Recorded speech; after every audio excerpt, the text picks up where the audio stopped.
Sa pag-set natin ng ating mga goals, kailangan importante yung why po natin. Bakit tayo nagsiset ng ating mga goals sa buhay? Para ba ito sa iyong pamilya?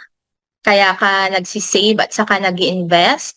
Para sa pag-aaral ng anak mo, gusto mo siyang makapag-aral sa magandang eskwelahan?